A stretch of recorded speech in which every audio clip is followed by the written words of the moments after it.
جب کفر کا غلبہ ہوتا ہے تو کبھی کبھی صاحب ایمان، مجھ جیسے صاحب ایمان جن کا ایمان کمزور ہے، اس وسوسے میں، اس مغالطے میں مبتلا ہو جاتے ہیں کہ کہیں اللہ کو ان سے محبت تو نہیں، یہ ان کی رسی دراز کیے چلا جا رہا ہے، ان پر نعمتوں کے دروازے کھولے ہوئے، وہ نعمتوں کے دروازے تو ہم کھول دیتے ہیں تاکہ ان کا خبث، ان کے اندر کی ناپاکی پورے طور پر ظاہر ہو جائے۔ بہرحال جو مغالطہ ہو جاتا ہے، کوئی مسلمان جو مارے کھا رہا تھا، پٹ رہا تھا، کبھی سوچتا ہوگا کیا اللہ کو ابو جہل سے کوئی محبت ہے کہ اس کا ہاتھ شل نہیں کر رہا، اس پر فالج نہیں گر رہا، یہ کس زور شور کے ساتھ کوڑے برسا رہا ہے سمیہ پر رضی اللہ تعالی عنہ، یہ کس طرح آزما رہا ہے اور کس طریقے سے تکلیفیں پہنچا رہا ہے حضرت یاسر کو رضی اللہ تعالی عنہ۔ اللہ قادر ہے کہ اس کے ہاتھ کو شل کر دے،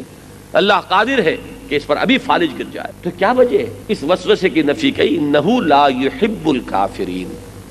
انہیں کافروں سے کوئی محبت نہیں ہے اللہ۔ ہاں دو چیزیں ذہن میں رکھیے، ایک تو رسی دراز کرتا ہے دنیا میں، اور دوسرے یہ بات بھی اپنی جگہ ہے کہ اہل ایمان کی تربیت اسی میں ہے، ورنہ خام رہ جائیں گے۔ خام ہے جب تک تو ہے مٹی کا ایک انبار تو، پختہ ہو جائے تو ہے شمشیر بے زنہار تو۔ اور ایک بات اور فلسفے کے اعتبار سے جان لیجئے، جب تک کہ کوئی گروہ ایسا سامنے نہ آ جائے صاحب ایمان لوگوں کا جو کوالیفائی کرتا ہو کہ وہ دنیا کے انتظام کو سنبھال سکتے ہیں، اس وقت تک اللہ تعالیٰ کفار کے حوالے کیے رکھتا ہے۔ لیکن اگر کوئی گروہ ثابت کر دے اپنے ایمان، اپنے عمل صالح، اپنی تنظیم، اپنے ڈسپلن، اپنے ایثار، اپنی قربانی، اپنے صبر، اپنے ثبات، اپنے استقلال سے کہ وہ اب کوالیفائڈ ہے، تو اللہ تعالیٰ کو ہرگز ان کفار سے کوئی محبت نہیں کہ دنیا کی امامت اور دنیا کی قیادت ان کے حوالے رکھے۔ لیکن بہرحال اگر نہیں ہے کوئی ایسی جماعت اور ایسا گروہ اور ایسی امت تو ٹھیک ہے، دنیا کا انتظام تو اللہ نے کسی سے کرانا ہی ہے۔